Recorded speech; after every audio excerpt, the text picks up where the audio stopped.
Hello, and welcome to this lecture of Culture and Literature 1.2 created for the School of Education Department of the Rotterdam University of Applied Sciences. My name is Ahmet Çakyoglu, and today we will have a brief session to get you started on Lord of the Flies. Now, Lord of the Flies was written by British novelist William Golding, and the book is regarded as a critically acclaimed classic.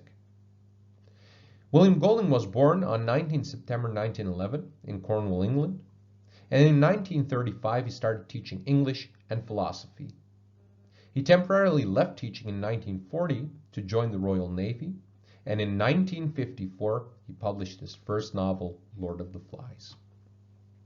He died on June 19, 1993 in Cornwall, England.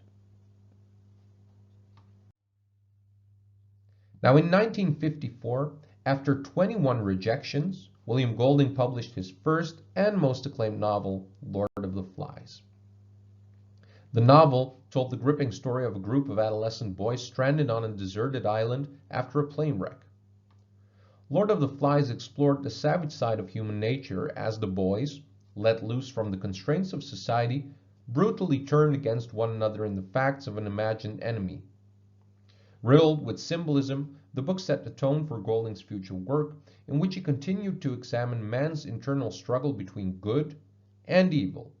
And we've talked a little bit about this during our short story sessions. Now, since its publication, the novel Lord of the Flies has been widely regarded as a classic worthy of in-depth analysis and discussion in classrooms around the world. In 1963, the year after Golding retired from teaching, Peter Brook made a film adaptation of the critically acclaimed novel. 2 decades later, at the age of 73, Golding was awarded the 1983 Nobel Prize for Literature.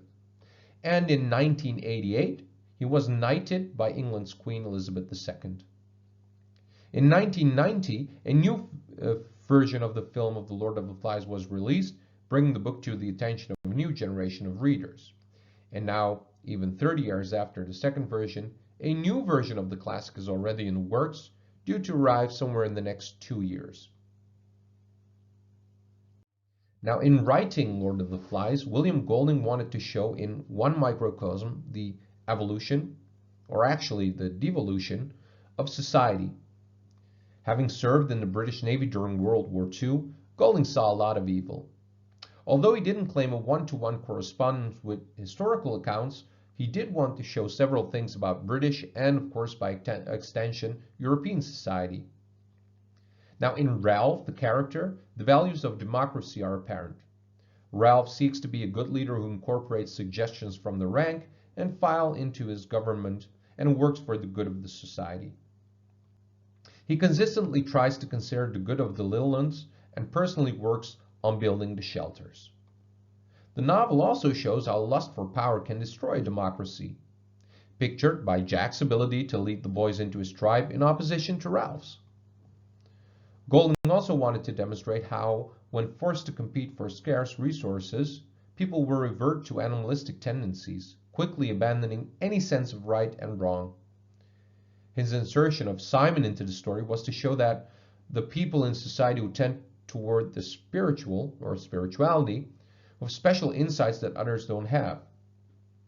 By creating a mini-society of boys left on their own, William Golding revealed what he perceived to be the depths of human nature and sounded a warning about the needs to diligently guard civilization from the brutality of which mankind is capable.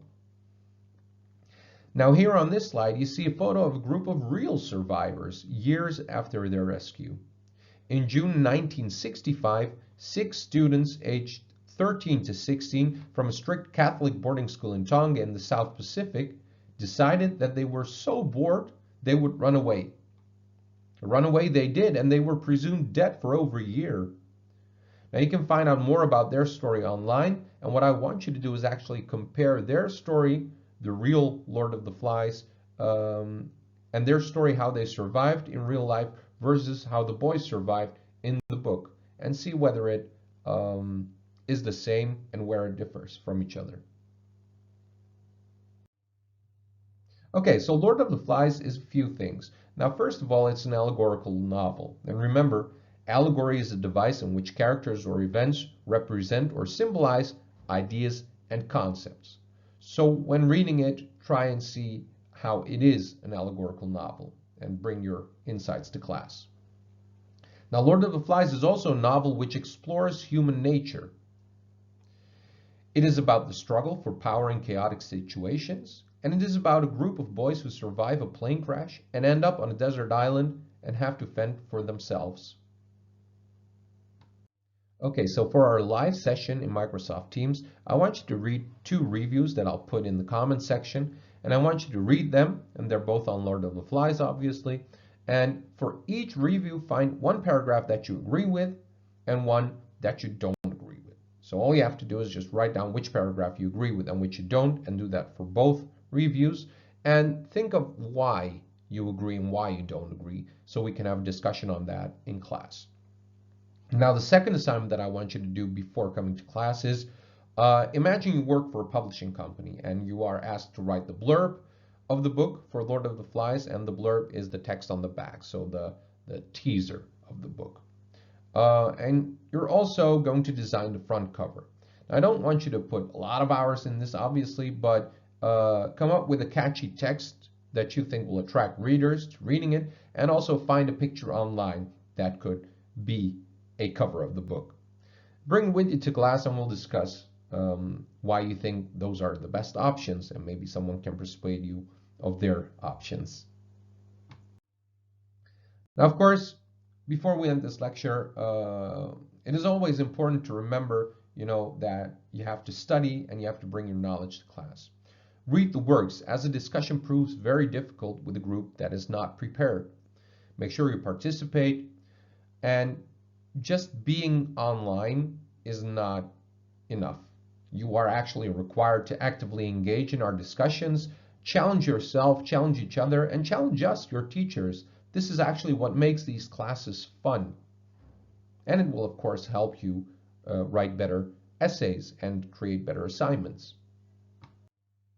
Okay, we have reached the end of this lesson. Make sure you join the class on Lord of the Flies after watching this lecture. Read the book. Take care, and see you soon.